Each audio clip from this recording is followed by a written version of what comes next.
Boa noite a todos, aqui é o Edson Minami. Mais uma vez peço desculpas pela ausência, né? Já faz quase 2 meses do último vídeo, um bom tempo, né? E, bom, gente, hoje eu queria tratar com vocês o tema do módulo 1 do projeto Teologia da História, que é a história da igreja, né? Então eu queria tratar com vocês sobre a origem de uma das escolas filosóficas da Idade Média Tardia, que teve grande influência no pensamento moderno e também podemos dizer, por que não, contemporâneo, o nominalismo. Né? Para entender o nominalismo, vamos voltar um pouquinho no tempo e voltar até o ano de 1274. O que aconteceu nesse ano de 1274?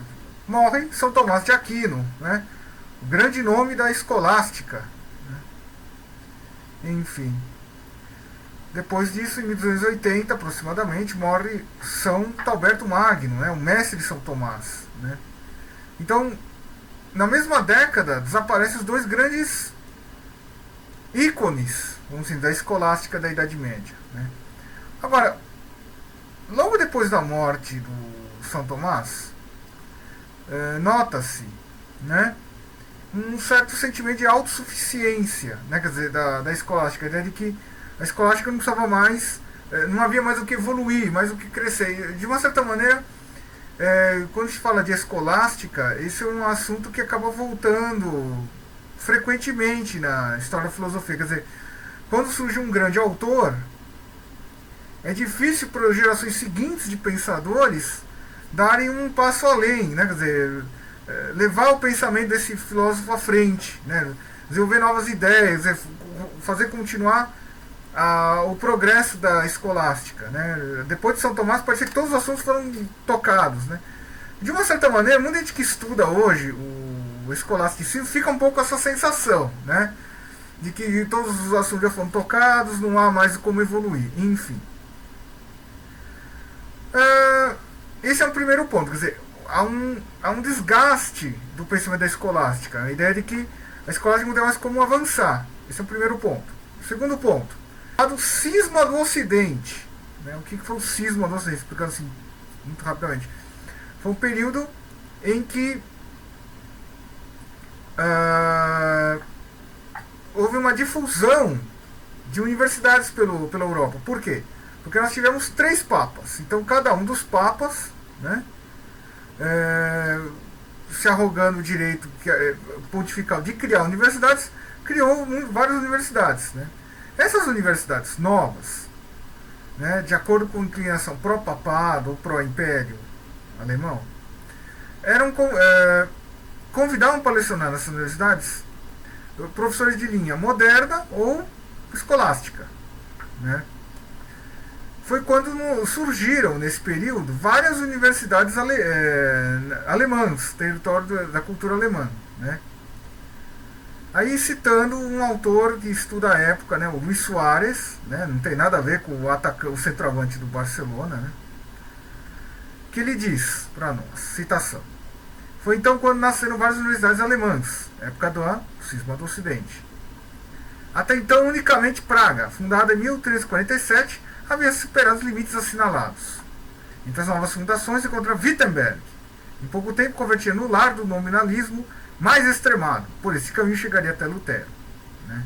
Então, o que acontece? Essas novas universidades começam a patrocinar um modo de pensar, uma filosofia que não tinha ligação com a escolástica. Não tinha ligação com a escolástica. Né?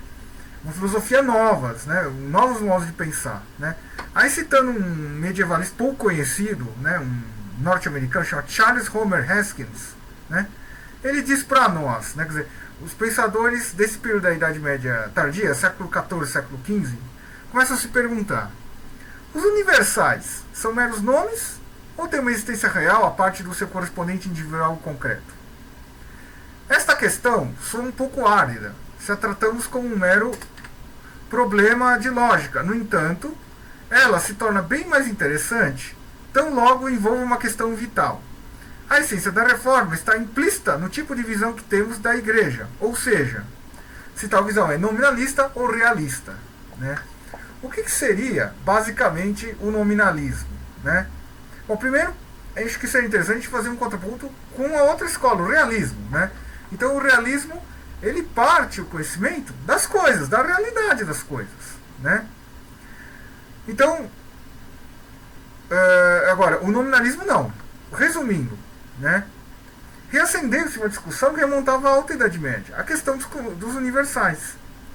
Resumindo, as coisas possuem uma concretude, uma existência real, ou são apenas nomes? Né? Quer dizer, eu chamo um óculos de óculos, ou ele é apenas representação da ideia de óculos? Né? Enfim, vejam que essa discussão, ela parece um pouco rebuscada, antiga, mas ela é muito atual. Né? Quando a gente fala hoje de ideologia de gênero, né, fala assim, o conceito de homem e o conceito de mulher são só conceitos. Não existe homem, não existe mulher. Isso é uma coisa da sua cabeça. Né? Vejam que o nominalismo, de uma certa maneira, ele já põe esse problema. Claro que não extrapola a coisa para a realidade mesmo das coisas. Ele diz assim para nós, quer dizer, tem coisas que só existem na minha mente. Elas não existem no mundo concreto. Né? Aí uma conclusão que o nominalismo chega, que a realidade das coisas pode ser atingida pelo pensamento, ou somente pelos sentidos. Né? Essa é a grande discussão. Quer dizer, se inverte aquele raciocínio que vem de Aristóteles. Né? A ideia de que eu consigo chegar à realidade das coisas através dos sentidos. O nominalismo vai colocar isso em questão. Né? E o grande nome da filosofia nominalista é Guilherme de Ockham, né? Que é o tema do vídeo de hoje. Ockham, né, nascido em 1285, falecido em 1347, é apontado pelos historiadores, né, da filosofia, né, o Mariano Artigas, o próprio Haskins, enfim, o Luís Soares, como o pai do nominalismo. Né? Ockham era franciscano inglês, que cedo mostrou aptidões para a filosofia. Infelizmente aqui não conseguimos resumir adequadamente seu pensamento, mas podemos dizer que Ockham privilegiava a experiência e os sentidos diante dos conhecimentos inatos. E, embora não tivesse fundado a escola, levou à fama. A influência de Ockham no pensamento medieval tardio foi enorme. Né? O nominalismo tornou-se, a partir do século V, sistema de pensamento predominante nas novas universidades, e mesmo nas antigas comunidades de Paris. Então Ockham, né, nos séculos XIV e XV, ele vai se tornar o grande pensador. Vejam que já é uma espécie de recusa, de repúdio da escolástica, né, que se inspirava no aristotelismo, a ideia de que a realidade das coisas é capaz de ser agir pelos sentidos. Né. Ockham, ele também trabalhou a questão da lógica, embora o seu sistema de lógica é considerado parcial. Né. Ele resumia tudo no princípio de parcimônia. Um problema de lógica, o ideal é resolver-se a partir do meio mais simples. Né? Mas isso, bom, não cabe a mim aqui tratar muito questão de lógica, né? Mas nem sempre a resposta mais simples para um problema é a resposta mais certa. Né? No dizer do padre Leonel Franca, né, no seu manual Introdução à Filosofia da História, Noção de Filosofia da História, para ele, para o Leonel Franca, Ockham nega a objetividade dos nossos conhecimentos intelectuais, reduzindo-os a puros conceitos subjetivos. Rejeita a necessidade das espécies impressas e da inteligência ativa. Professa também o voluntarismo, fazendo depender a possibilidade das coisas da lei moral, não da essência, mas da livre vontade divina, e subtrai do domínio da razão as verdades fundamentais da teodiceia e da psicologia, fundando-lhes a certeza exclusivamente na revelação e na fé, o fideísmo. Né? Então, aqui, o padre Leonel Franca, ele resume os principais desdobramentos do pensamento do Guilherme de Ockham, do nominalismo. Né? Quer dizer, os nossos conhecimentos intelectuais, eles não são objetivos, são subjetivos. Né? São apenas conceitos. Né? Outra coisa, o voluntarismo, quer dizer, a vontade das coisas não depende da sua essência, depende da vontade divina. Isso é a visão ainda de Ockham. Né? E, por fim, quer dizer, a fé é um elemento de fideísmo. Quer dizer, eu creio porque eu quero crer. Quer dizer, não há uma relação entre razão e fé. Quer dizer, a razão não é capaz de nos esclarecer sobre os dados da fé, né? Bom, para terminar, gente, que o assunto talvez um pouco vasto, um pouco, né? Desdobramentos do nominalismo, né? Poderíamos apontar alguns, né? Primeiro, a reflexão sobre a essência das coisas não é capaz de nos revelar a realidade.